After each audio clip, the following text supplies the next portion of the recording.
ತುಂಬ ಜನ ಈ ಮಾತು ಹೇಳ್ತಾ ಇರ್ತಾರೆ, ಹಣ ಮಾಡೋರೇ ಇನ್ನೂ ಹೆಚ್ಚು ಹಣ ಗಳಿಸ್ತಾರೆ, ಶ್ರೀಮಂತರೇ ಇನ್ನೂ ಶ್ರೀಮಂತರಾಗ್ತಾ ಇರ್ತಾರೆ ಅಂತ. ಇದನ್ನು ಯಾಕೆ ಅಂತ ಯೋಚನೆ ಮಾಡಿ, ಅವರು ಬಡತನದ ಬಗ್ಗೆ ಯೋಚನೆ ಮಾಡಲ್ಲ, ಶ್ರೀಮಂತರು ಹಣ ಮಾಡೋದ್ರ ಬಗ್ಗೆನೇ ಯೋಚನೆ ಮಾಡಲ್ಲ, ಕೇವಲ ಆ ಶ್ರೀಮಂತಿಕೆಯ ಸ್ಥಿತಿಯಲ್ಲಿರ್ತಾರೆ. ಆ ಕಾರಣಕ್ಕೆ ಆ ಶ್ರೀಮಂತಿಕೆ ಅವ್ರ ಕಡೆಗೆ ಹರಿದು ಹೋಗ್ತಾ ಇರ್ತದೆ, ಹಣ ಅವ್ರ ಕಡೆಗೆ ಆಟೋಮೆಟಿಕಲಿ ಹರಿದು ಹೋಗ್ತದೆ. ಅಂದರೆ ನಾವು ಏನು ಯೋಚನೆ ಮಾಡ್ತೀವಿ ಆ ಥರ ನಮ್ಮ ಜೀವನ ಇರುವಂಥದ್ದು.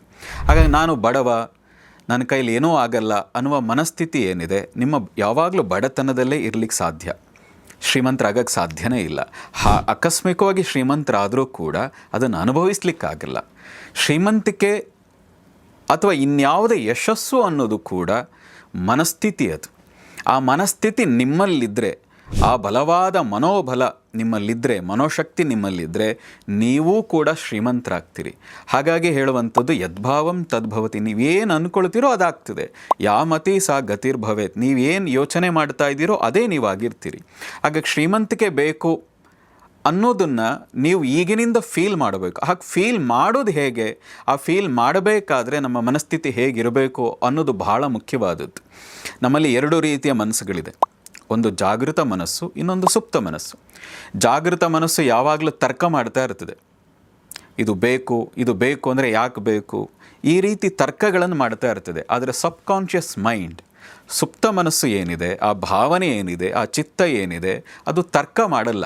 ನಾನು ಶ್ರೀಮಂತ ಅಂತ ಒಮ್ಮೆ ಒಪ್ಪಿದರೆ, ಆ ಮನಸ್ಸು ಯಾವಾಗ ನಿಮ್ಮನ್ನು ಶ್ರೀಮಂತಿಕೆ ಅಂತ ಒಪ್ಪಿದ್ರೋ ಅಲ್ಲಿಂದ ನಿಮ್ಮ ಶ್ರೀಮಂತಿಕೆ ನಿಜವಾಗೂ ಶುರುವಾಗುವಂಥದ್ದು.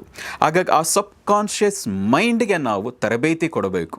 ಈ ಜಾಗೃತ ಮನಸ್ಸು ನೋಡ್ತಾ ಇದೆ, ನೋಡಿ ಅದನ್ನು ಸ್ವೀಕಾರ ಮಾಡಲ್ಲ, ಬರೀ ತರ್ಕ ಮಾಡಿ ಅದನ್ನು ಅಲ್ಲಲ್ಲೇ ಬಿಡ್ತಾ ಹೋಗ್ತದೆ. ಅದರ ಸಬ್ಕಾನ್ಷಿಯಸ್ ಮೈಂಡ್ ತರ್ಕ ಮಾಡಲ್ಲ, ಪ್ರಶ್ನೆ ಮಾಡಲ್ಲ, ಅದು ಮಗುವಿನ ರೀತಿ ಒಪ್ಕೊಳ್ತಾ ಹೋಗ್ತದೆ. ಆದರೆ ಒಪ್ಪಿಸುವ ವಿಧಾನ ಏನಿದೆ ಅದು ಬಹಳ ಮುಖ್ಯ. ಹೇಗೇಗೋ ಒಪ್ಕೊಂಡ್ಬಿಡ್ತದೆ ಅದು ಅಂದರೆ ಅಲ್ಲ, ಯಾವಾಗ ಬೇಕಾದರೂ ಒಪ್ಕೋಬೋದು. ಹಾಗೆ ಸಬ್ಕಾನ್ಷಿಯಸ್ ಮೈಂಡ್ ನಾನು ಇಂಥವನು, ನಾನು ಇದನ್ನು ಸಾಧಿಸಬಲ್ಲೆ, ನಾನು ಇಷ್ಟು ಪರ್ಸೆಂಟೇಜ್ ಪರೀಕ್ಷೆಯಲ್ಲಿ ತೆಗೆಯಬಲ್ಲೆ, ಈ ಶ್ರೀಮಂತಿಕೆಯನ್ನು ನಾನು ಗಳಿಸಬಲ್ಲೆ, ಈ ರೀತಿಯಾಗಿ ಸಬ್ಕಾನ್ಷಿಯಸ್ ಮೈಂಡ್ಗೆ ನಾವು ಇನ್ಸ್ಟಾಲ್ ಮಾಡಿದರೆ, ಅದೊಂದು ಸ್ಥಿತಿಗೆ ಕರೆದುಕೊಂಡು ಹೋಗಿ, ಟ್ರಾನ್ಸ್ ಸ್ಟೇಟಿಗೆ ಕರ್ಕೊಂಡು ಹೋಗಿ ಅದನ್ನು ಇನ್ಸ್ಟಾಲ್ ಮಾಡಿದರೆ ಕ್ರಮೇಣ ನೀವು ಶ್ರೀಮಂತಿಕೆಯನ್ನು ಗಳಿಸಬಹುದು. ಕ್ರಮೇಣ ನಿಮಗೆ ಏನು ಪರ್ಸೆಂಟೇಜ್ ಗಳಿಸಬೇಕು ಅಂತಿದ್ದೀರಿ ಅದನ್ನು ಗಳಿಸಬಹುದು. ಯಾವುದೇ ರೀತಿಯ ಯಶಸ್ಸನ್ನು ಗಳಿಸಬೇಕಾದ್ರೆ ಬಹಳ ಮುಖ್ಯವಾಗಿ ನಿಮ್ಮ ಮನಸ್ಸಿಗೆ ತರಬೇತಿ ಕೊಡಬೇಕು, ನಿಮ್ಮ ಸಬ್ಕಾನ್ಷಿಯಸ್ ಮೈಂಡಿಗೆ ತರಬೇತಿ ಕೊಡಬೇಕು. ಹಾಗೆ ಕೊಡುವಂಥ ಸ್ಥಿತಿಗೆ ಕರ್ಕೊಂಡು ಹೋಗಿ ಅದಕ್ಕೆ ತರಬೇತಿ ಕೊಡ್ತಾ ಹೋದರೆ ನಿಮ್ಮ ಜೀವನದಲ್ಲಿ ನೀವು ಏನನ್ನು ಸಾಧಿಸಬೇಕು ಅಂತಿದ್ದೀರಿ ಅದು ಆಗುವ ಸಾಧ್ಯತೆ ಬಹುಪಾಲು ಸಾಧ್ಯತೆ ಇದೆ.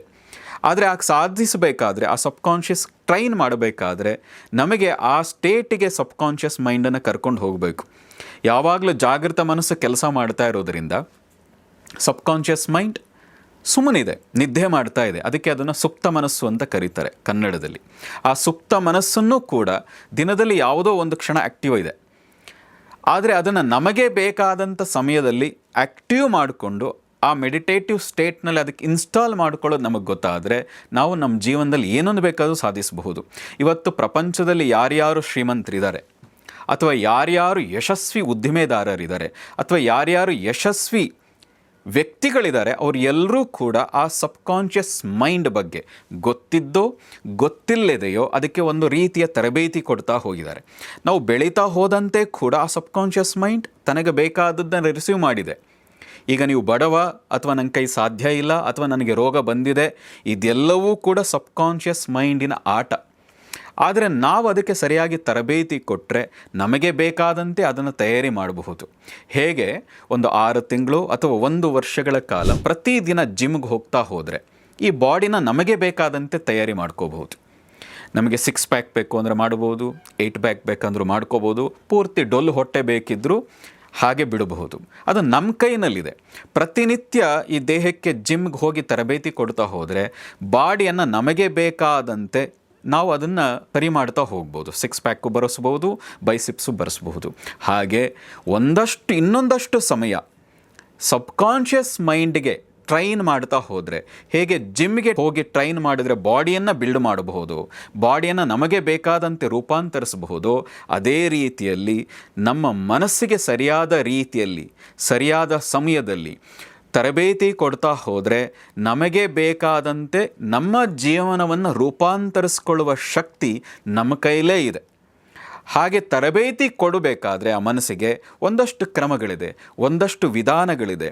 ಅದಕ್ಕೆ ಮನೋಶಕ್ತಿ ಅನ್ನುವಂಥ ಕಾರ್ಯಾಗಾರದಲ್ಲಿ ನಾವು ಇಡೀ ದಿನ ಹೇಗೆಲ್ಲ ನಿಮ್ಮ ಸಬ್ಕಾನ್ಷಿಯಸ್ ಮೈಂಡನ್ನು ಟ್ರೈನ್ ಮಾಡಬಹುದು, ಆ ಟ್ರೈನ್ ಮಾಡಬೇಕಾದ್ರೆ ಏನೆಲ್ಲ ವಿಧಾನಗಳನ್ನು ಅನುಸರಿಸಬೇಕು, ಮುದ್ರೆಗಳನ್ನು ಅನುಸರಿಸಬೇಕು, ಆ ಮೆಡಿಟೇಷನನ್ನು ಹೇಗೆ ಮಾಡಬೇಕು ಅನ್ನೋದನ್ನು ತಿಳಿಸ್ಕೊಡ್ತಾ ಹೋಗ್ತೀವಿ. ಅದನ್ನು ಯಾರ್ಯಾರು ಪ್ರಾಕ್ಟೀಸ್ ಮಾಡ್ತಾ ಹೋಗ್ತಾರೆ, ಆ ವಿಧಾನದಲ್ಲಿ ಯಾರ್ಯಾರು ಇಡೀ ತಮ್ಮ ಜೀವನದಲ್ಲಿ ಅದನ್ನು ಅಡಾಪ್ಟ್ ಮಾಡಿಕೊಳ್ತಾರೆ, ಅವರ ಜೀವನವನ್ನು ಅವರಿಗೆ ಬೇಕಾದಂತೆ ಅವರಿಗೆ ಅನುಗುಣವಾಗಿ ರೂಪಾಂತರಿಸ್ಕೊಳ್ಳುವಂಥ ಯಶಸ್ವಿ ಜೀವನವನ್ನು ಅನುಭವಿಸಬಹುದಾದಂಥ ಮತ್ತು ಅದಕ್ಕಿಂತ ಹೆಚ್ಚಾಗಿ ಇಡೀ ಜೀವನ ಆನಂದದಿಂದ, ಸಂತೋಷದಿಂದ, ಆರೋಗ್ಯದಿಂದ ಬದುಕುವುದನ್ನು ತಮಗೆ ತಾವೇ ರೂಢಿಸ್ಕೊಳ್ಳೋದು ಹೇಗೆ ಅನ್ನೋದು ಗೊತ್ತಾಗ್ತಾ ಹೋಗ್ತದೆ. ಹಾಗಾಗಿ ಮನೋಶಕ್ತಿ ಕಾರ್ಯಾಗಾರ ಅನ್ನುವಂಥದ್ದು ಏನಿದೆ, ಒಂದು ಅದ್ಭುತವಾದಂತಹ ನಿಮ್ಮ ಮನಸ್ಸಿಗೆ ತರಬೇತಿಯನ್ನು ಹೇಗೆ ಕೊಡಬೇಕು ಅನ್ನುವಂತಹ ಒಂದು ಅದ್ಭುತವಾದ ಕಾರ್ಯಾಗಾರ. ಇದನ್ನು ಪ್ರತಿಯೊಬ್ಬರು ಅದರ ಉಪಯೋಗವನ್ನು ಪಡಿಬೇಕು.